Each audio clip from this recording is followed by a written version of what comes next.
आग जल गए। अब आप बोलेंगे शायद ये पागल हो गया, क्योंकि जलती हुई आग को पकड़ा है तो हाथ तो जलेगा। क्या गुस्से के बारे में भी आप ऐसा सोचते हैं? तो सोचिए। और ये सोचना भी बहुत ज़रूरी है, क्योंकि गुस्सा भी कुछ ऐसा ही है। हम जैसे माचिस के तिल्ली किसी को के ऊपर फेंकते हैं तो उसका शरीर तो जलता ही है, ऊपर से पहले हम हमारा हाथ ही जला देते हैं। गुस्सा भी सर्वप्रथम आपका ही नाश करता है, आपके आनंद को छीनता तो है ही, ऊपर से आपके हेल्थ के साथ बहुत खिलवाड़ करता है। आज हम इस वीडियो में 8 ऐसे टॉपिक के बारे में जानेंगे जिसे अप्लाई करके आप खुद के गुस्से को 80% से ज़्यादा कंट्रोल कर पाएंगे। तो चलिए ज़्यादा बात ना करते हुए आज के वीडियो को यही शुरू करते हैं। टिप नंबर 1, पहले एक्सेप्ट करो कि हम गुस्सा कर रहे हैं, हमें गुस्सा आ नहीं रहा। टिप नंबर 2, फिर 5 से 10 लंबी सांस लो और उस बात को या फिर उस इंसान के बारे में सोचना बंद कर दो और उस इंसान के साथ बात करो जिसे आप बहुत पसंद करते हो, या तो फिर उस इंसान के बारे में सोचो जिसे आप पसंद करते हो, या तो फिर ऐसा कुछ काम करो जो करने में आपको बहुत अच्छा लगता है और जो करके आपको दिल को सुकून मिलता है। टिप नंबर 3, फिर देखो कि गुस्सा क्यों, किस बात के ऊपर और किसके ऊपर कर रहे हैं। कहीं वो अपना कोई इंसान तो नहीं। ज़्यादातर देखा गया है कि गुस्सा हमें तभी आता है जब कोई काम हमेशा हमसे ना हो रहा होता हो, और या तो फिर कोई हमारा बात सुन ना रहा हो, या तो फिर हम किसी चीज़ पर पराजित हो गए तो इसका मतलब हम किसी चीज़ पर बहुत दुर्बल है। तो गुस्सा ना करें और अपने उस वीक पॉइंट को स्ट्रॉन्ग जोन में कन्वर्ट करें।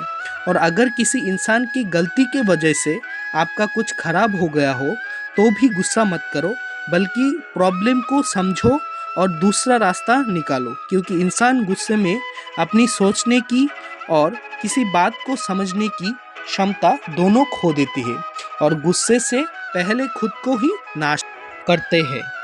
तो रियलिस्टिक अप्रोच करें और प्रॉब्लम को सॉल्व करें, तब आपको लगेगा कि मैं फालतू में ही गुस्सा कर रहा था। टिप नंबर 4, अगर फिर भी गुस्सा शांत ना हो रहा हो तो यू टर्न लीजिए और घूमने निकल जाइए। धीरे धीरे आपका मन यूं ही शांत हो जाएगा और रात को सोने के टाइम पर कुछ अच्छा पढ़े या तो कुछ अच्छा सुने।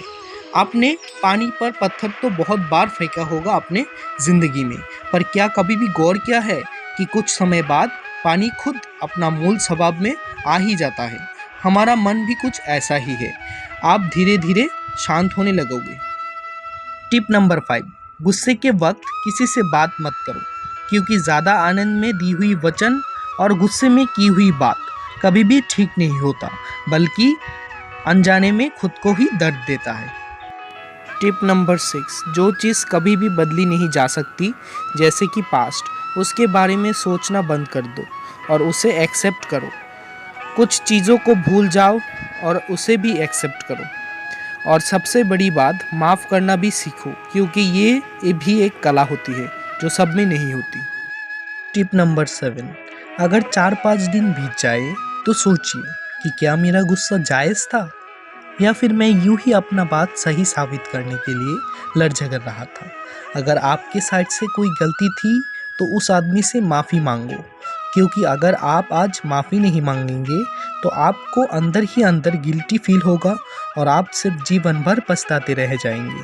क्योंकि गलती जब किसी और से हो जाती है तब इंसान वकील बन जाता है, और अगर वही गलती वही इंसान खुद ही करता है तो वही इंसान खुद जज बन जाता है। टिप नंबर 8, कर्मफल तो भुगतना ही होगा, क्योंकि आज अगर आप गुस्से में किसी के साथ बहुत बुरा करेंगे तो वो आपको भी एक दिन भारी पड़ेगा। वो एक कहावत तो आपने सुना ही होगा कि बगीचे में फल था तो देखा आँख ने, तो मन में बहुत लालसा हुई। अब आँख फल तोड़ने जा नहीं सकता तो गई पैर। अब पैर ने देखा पैर तोड़ नहीं सकता तो फल तोड़ा हाथ में। आपने एक चीज़ बहुत गौर से देखा होगा कि जिसने देखा वो गया नहीं, जो गया उसने तोड़ा नहीं, जिसने तोड़ा उसने खाया नहीं, और जिसने खाया उसने रखा नहीं, चला गया पेट में। और थोड़ी देर में जब माली ने देखा तब डंडे पड़े पीठ में। पीठ ने बोला कि हाय मेरा क्या कसूर, लेकिन जब डंडे लगे पीठ को तो आंसू निकले आँख से। तो दोस्त, अगर आपने बहुत अच्छे से गौर किया हो तो देखा भी पहले आँख से ही था। तो इसीलिए अपना गुस्से को काबू करें, वरना वही चीज़ एक ना एक दिन आप पर ही भारी पड़ जाएगा। तो इसी बात के साथ आज की इस वीडियो को यहीं पर समाप्त करते हैं। अगर वीडियो अच्छा लगे तो लाइक, शेयर और कमेंट करना, और आपके भाई के इस छोटे से चैनल पर ऐसे ही बने रहना, और कमेंट करके ज़रूर बताना कि आपको भी गुस्सा आता है। अगर आता है तो इस प्रोसेस को अपनाएं और गुस्से को काबू करें। आज के लिए इतना ही, बाय।